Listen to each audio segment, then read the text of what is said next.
Good morning! Sanbonani dumelang abusheni na mishaweta hinkwen.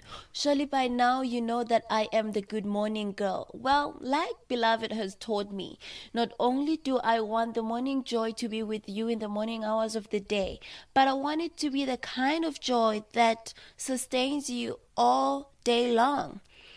It's a new year. Finally, we get to experience, see, and be in the feel of 2019. And I am so excited. This is a new beginning, a new chapter, and I can only hope that we all take great advantage of it. I think about how we are all running after our dreams. Meanwhile, our dreams are running after us. I hope this year we take advantage and do something, not be the ones that lays around, but be the ones that take action and actually embrace our dreams, do something about them. Well, like I promised on the last episode, this year I am opening with the relationship series. I've had the privilege of interviewing young and old, married and divorced, simply because I want us to get an all-round perspective of relationships. And my, I must say, with the first one, it's mind-blowing. I've learned a lot. It was just one of those episodes where, while editing it, I sat down and had to re-listen to it over and over again because it just sank into me that we are indeed going through a lot. There is actually a lot that we need to unbecome in order for us to reach our destinations. In this particular episode, I have the privilege of interviewing Khumoestile Mekgwe, a new friend that I met in April 2017, to be specific. We met in Chicago, and this is about the same time that I also met Beloved Mpomani. And I must say, I'm just so grateful at this moment because it is like 1 a.m. the 1st of January, and we recorded this episode an hour before the new year. And why am I so grateful? Simply because she dropped everything that she was doing just to record with me. How amazing is that? Yes, there is a bit of a time difference because she's still in the States, but just appreciating people for the time and efforts that they take to make this journey a beautiful one. I must say, towards the end of the show, you might hear a little baby crying and whining. It was just one of those situations that we didn't really have control over. But I know that overall, you are gonna enjoy this episode. From me to you, I am gonna meet you on the other side of the show. Do enjoy, and please do keep in touch. I love hearing from you. Mwah!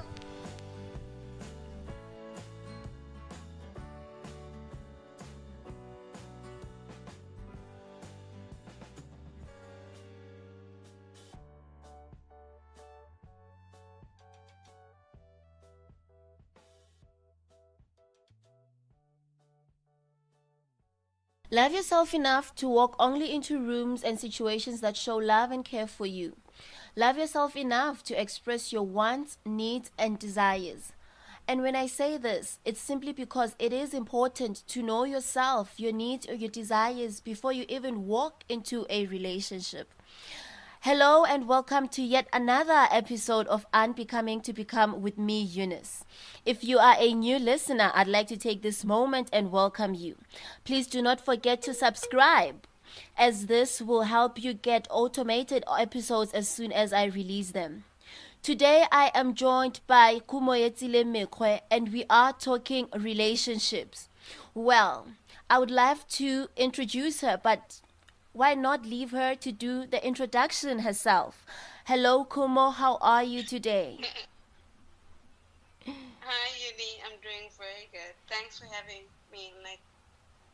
Thanks for letting me join and all, because we talked about it so much the time we met in Chicago.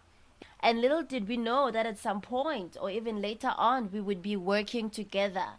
Only a few minutes into the new year. And well, because we live in a world which is so diverse, I think you are like 10 hours before you get into the new year, right? No, right now it's like 12 o'clock in the afternoon. Mm-hmm. So That makes it we are like another 12 hours 12 before hours our New Year. behind. Well, happy Yeah. New Year in advance, and Thank you. thank you for making time to join me. You know, I never take anything in life for granted, so I really appreciate you taking this moment, living everything that you're supposed to be doing, just to simply have this conversation with me. Truly means a lot. Oh no, thank you for even like considering me to talk about this. Yeah, Thank you so much. absolutely. So I want us to talk relationships from a single person's perspective. You know, I know Yeah. we had this conversation, I think, when we were together. I don't know if you're Yeah. still single because, wow, girl, it's No, been a girl. while. it's been it's been long, but no, she's single. She's still single, She's this single. one. Aye, guys. Single. Hey, she's single. So yeah, I want us to talk relationships from a single person's perspective. What does relationship Yeah. mean to you? What is it that's keeping you away from, you know, putting yourself out there, you know? Whoa, we went deep very quickly. I know, right?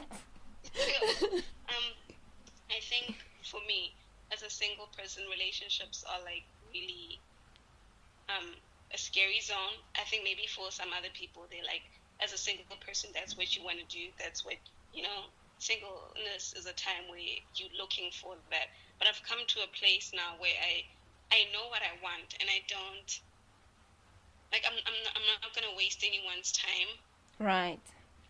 trying to make them what I want.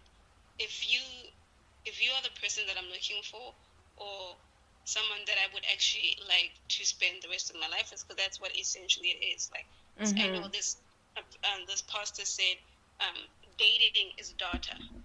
The person Right. is showing you who they are. They're showing you the information. This is how I handle things. This is who I am. And then you, from that, make a decision. Do I still want to go into this? Do I still want to make a commitment to this person, knowing it, even though they might not be a bad person, but they're just not the right fit for you. Right. So, but I think right now I'm still going through my own personal healings and going through, and I will have to admit, maybe I'm just a bit too scared to get into that zone. Yeah. Because I don't want to be hurt, and I don't want to mess up someone else's time as well. So, but I think I'm just too selfish with my time right now. Just focusing all the energy on you. Yeah, I like being by myself. I'm never gonna get this time again. Right. It's just I completely agree. It's just me. Like, and I think I know what I want, but I don't see anyone available that's like that, and that's fine. Absolutely. Like, he hasn't come yet, and no I'm rush. gonna wait. I'm not. Yeah, even though you get frustrated with the wait sometimes, and maybe like maybe on my part that I'm not doing like the searching thing. I'm not going out and doing all these things, but I feel like it should be easy. If he's the one, then you won't have to fight for it. You won't have to do all these extraordinary things. It will just come in effortlessly. It will just come in. So, yeah. Sorry to disturb, but I heard you say that you're also just focused on your personal healings, and it just triggered something. I came across a post, or rather maybe that's also something that inspired this whole relationship topic, because I don't take relationships lightly, you know, even the topic itself. For me, relationships begin at home. And the post read along these lines that it is very important to actually know the kind of person before you commit into dating them, because a lot of people are raised on survival and not on love. And I was like, wow, that's so deep. That is so true. So could you say maybe that has been the case with you? Are you also maybe like trying to heal from something that occurred in your childhood, maybe like looking at your parents and their marriage was just not so inspiring for you, and you're like, I'm just going to take my time? Yeah, because I was raised by a single mother, and I get my it. situation was kind of unique because my mom has been sick since I was born. So I feel I only realize now that a lot of her um, parenting was just her trying to make me a good person in case she went away. And you know, Right. like as like Mm. black parents, there isn't. See, I come here to America, and my host parents are reading books on how to make your child better. They're reading, and the way I grew up, I see it was mostly like survival. Like your mom would be angry at you because you not eating the food, you know. Right. And for her, like if you don't eat this food, there isn't any other food to eat. So it's kind of going off of that and not um, just trying to not trying to be angry at your child, not trying to be. I don't know if I'm making sense, but You like you are. know how Americans are, like they're very conscious of their emotions against the baby, I mean Right. against the child. I think they're They just want to very be like, conscious against everything, even with themselves, you know? yeah, and it's like at least the way I grew up is like it's almost survival. They just wanna get you through life. There's no, there isn't that love in the process. Or maybe Yeah, it is love, but it's just tough it's love, love. but it's like yeah, it's. I think it's just they parenting the way they saw their parents parent, Right. which was in a world that was just So cruel, different from ours. so different. So it's just like a whole another dynamic. And I see like the way my host kids have this safe place to express emotions. Like I didn't get that. The way they ask for help, the way they, they're so free to be emotional. And I was thinking like, have you ever been in like, have you ever been angry at your mom? Has your mom ever allowed you to To be be angry? angry. Not like that. That's so disrespectful even. Like to thinking back at home and in situations I was in where there was never a safe place for you to express emotion. It was either disrespectful or you being dramatic or ungrateful or stuff like that. And even with me, I remember like asking for a toy would be a problem because it's like you're asking to be lectured on the family's financial situation, And even if like Yeah, you want something serious, you end up with holding back because you don't want to hear that lecture over and over again. yeah, yeah. So yeah, when I say my own personal healing, I know Will Smith said something. He said a lot of things in life are not your fault, but now it's your responsibility to correct them. Right. Like it's not our fault that we grew up the way we did, but it's now our responsibility to not be that person that parenting is a product of. It's our True. responsibility to heal from things like from growing up with a single mother and not having a father. That's our responsibility now. Even though it's not our fault that happened to us, but it's our responsibility. To And that's heal what from all of that first before. yeah, that's what I'm being conscious of now. I want to be responsible for my emotions, that they don't affect other people. That I want to be more vocal with my emotions. Because like people would ask me, "Are you okay?" And like Mm-hmm. this, my first, I'm fine, because I've just learned to just deal with it myself. But if you go in a relationship, you can't just do the I'm fine thing your whole life. Right, because that person is there to help you out through everything. So if you're gonna bottle up stuff, then Yeah. And like me, I've been like I went to boarding school when I was 8, so I've been very independent my whole life. And to just open up to that, even just to be like, okay, I need help. That's still like a big thing for me. So I'm still learning how to do that by myself before I even involve someone into that. Because God forbid you date someone and then it doesn't work out. right. Like you still need to learn how to do that, not because you're in a relationship, but it's because it's who you are right now. So that's what I'm learning to do. I want to make it who I am, not just because I'm someone's girlfriend that I open up emotionally. I just want to open up emotionally because it's who I am. Hmm. You just summarized everything that I was even gonna ask you on the second question. On Yeah. self care, on self love, because Yeah. So for me, that is exactly what you are doing. It has always been a thing with me that I believe that love begins at home, or maybe that it should begin at home and then it should be Yeah. followed by self care. And I'm saying that Totally. because we even see a lot of homeless people, a lot Yeah. of girls giving themselves into fat and set situation. But in Mm. reality, when we like draw the lines and connect all the dots, it Yeah. is mostly because of the love that they didn't get at home, you know, Mm. which Yeah. forces you to end up getting yourself into those fight and set situations. We can look at these guys, Baba Tsubang Nyaope, and be like, they're throwing their lives in the Okay. in the bin. But in all honesty, I feel There's like so much pain. people are crying inside, Yeah.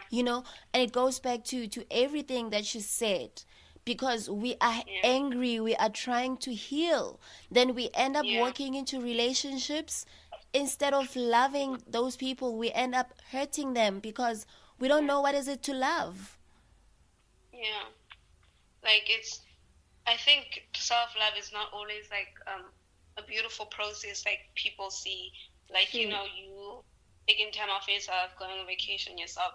For me, it's for some parts of it, it's been, at least I'm not at that point where it's like a wonderful time yet. It's still very ugly, like still very raw, and like you coming to terms with how you see yourself, how you really, really truly see yourself, and just um, but for me, it's been kind of a blessed moment because I don't have to do it alone. I'm doing it with God, and He will show me like just little pieces of myself that He's trying to fix that I wasn't even aware of. Like, just for example, in my head, I always just I didn't even realize it until God showed it to me. Where people always just say these nice things to me, and I'm like, oh, thanks, but to me, it's like I don't really take it in, because in my head I have this idea that because my father left, then everyone's gonna leave. Right. And Oh like my I goodness. honestly didn't. And I I thought think that has yeah. always been the thing with me. Sorry to cut you short. Oh my goodness. You No, touched on go something. ahead. Yeah. Yeah, and I'm like, I'm not like angry at them. I'm not like, and so some friendships have ended badly, so they just always reinforce what I think. Like it's a negative reinforcement. Okay, so it's almost like they keep proving my theory right, and that was totally separated situations. But it's almost like I really don't want to connect with people on an honest level, like talk about my emotions and my feelings, just so that when people leave, it's not so harsh And so painful. and not so painful. And it's because someone just sent me like a beautiful text out of random, and she was like, "Oh, Kumu, you're so nice. I'm so grateful to have you in my life." I didn't even read immediately. When she started saying those nice things, I didn't even read. I just started texting out my own reply and complimenting her back, and it's just like, and God was just like, read it, like Yeah. you treat a nice person, just stop and read it. And it's Right. like, believe that And that goes about back me. to, sorry, oh my goodness, we have so much to say. That goes back to my last episode, whereby it was titled, Why Do We Find It So Hard? Or why is it so hard to handle being told that we are amazing? Is it because Yeah, we were not raised to believe that? We find it so hard. yeah, Like also with me, people would like say all these beautiful things, and it's either I say thank you quickly, or I'm like, oh my goodness, I was yeah, just so lucky, or something like that. You like kind of duck it off. yeah. Or you just like make it as if, oh, they're such a nice person. They always say nice things about other people, and it's just like, hold on, this Just is who you really, are. You are yeah, actually kind. You are own up actually to beautiful. it. Yeah. And it's like, this is good things someone's saying about me. Why don't I accept them? Why Right. don't I take them and like If I hold didn't them? know, if I didn't know better, I would say you listened to the last podcast. Like, oh my goodness, Yeah. mind blowing. I'm like, wow, right now, as you say all of those things. That is life. We go through it all. We embrace it all, and at the end of the day, it builds us for who we are supposed to be. Yeah. Heartbreak So of like need, just heartbreak. We need it for our becoming.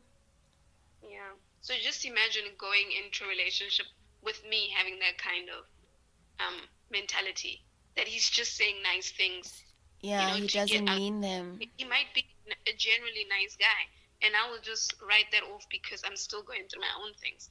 There's still like subconscious things in my personality that I'm not aware of yet, and that's what like the ugly part of self-love, understanding the trauma that of maybe not growing up with a dad or maybe not having that foundational love that teaches you that it's okay to be yourself. It's okay to just, be who you are. I'm gonna love you anyway. I'm not gonna shout at you because of things that are happening or money problems at the back of my head because those were real issues. Right. So yeah. So that's where I am. I'm still like at the ugly part of self love. We actually have to love yourself. Not just pamper yourself, but But actually actually love love every the part of person you are. yourself. Yeah. And like I think it makes it easier when you look at your life, just like I don't know what they call, like, is it recall or like reflect? Yeah. Reflect. Uh-huh. Look at what you've been through your whole life. Yeah. Like some people don't survive what you have survived. Right. Some people have never been through what you have been through. Like I talk to my host kids and be like, "You don't have a dad?" I'm like, "Yeah."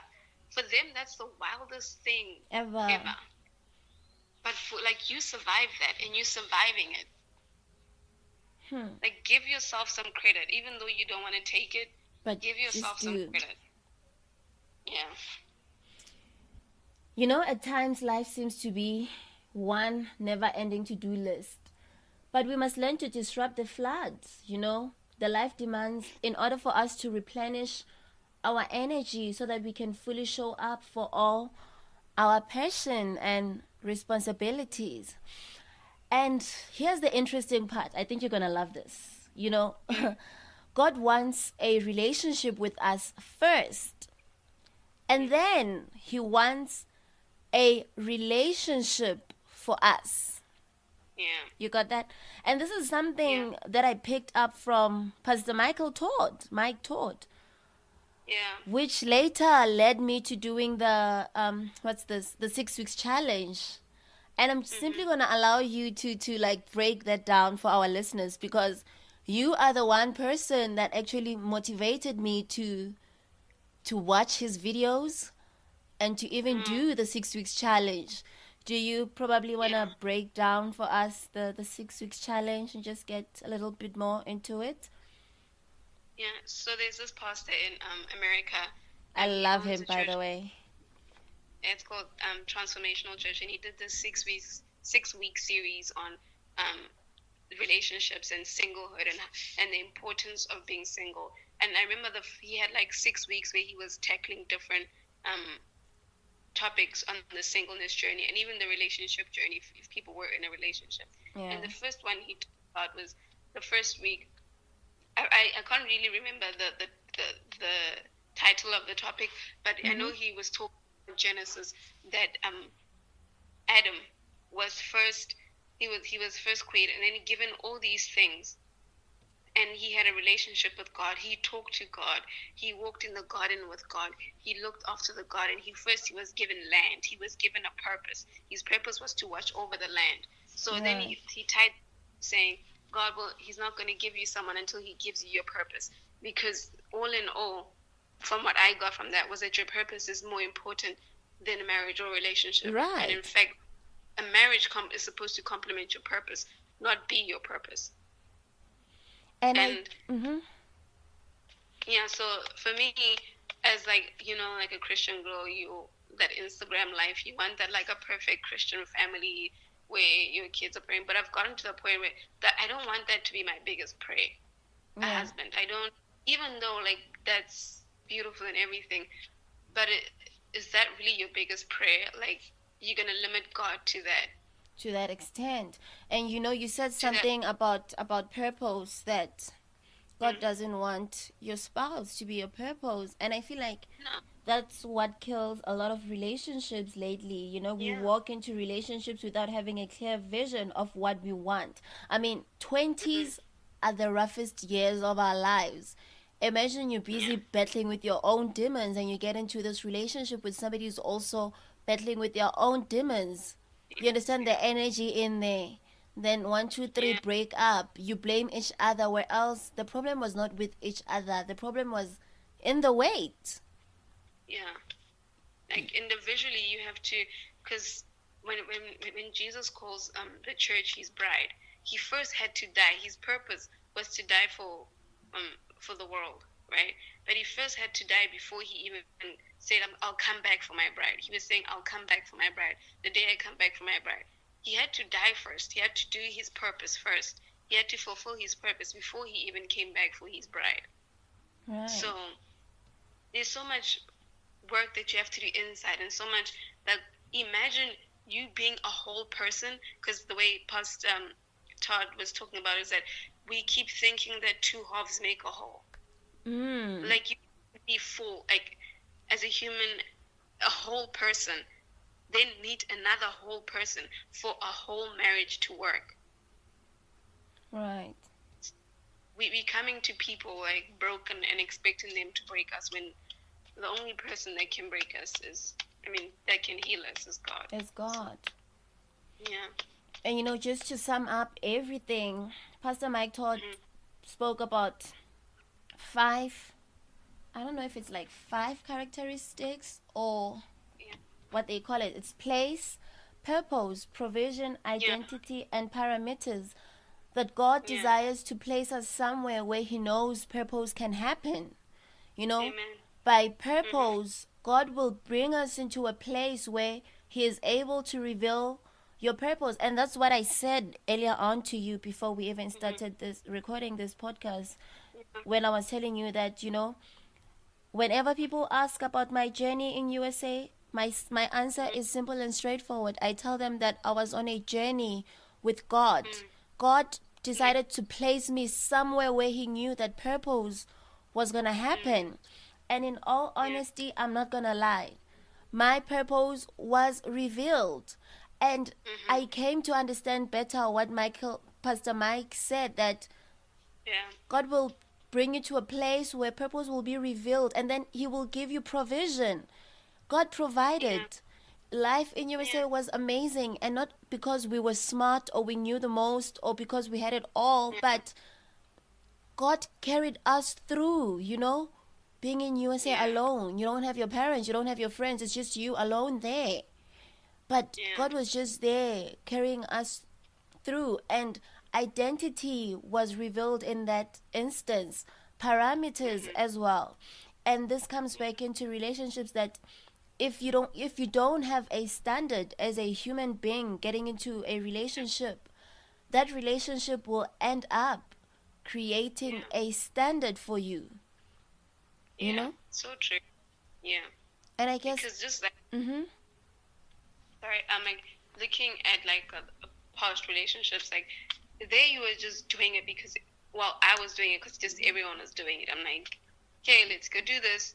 Yeah. You don't have a standard, so you literally just take anything. You take any kind of treatment. And maybe I thought that's what I deserved, but right.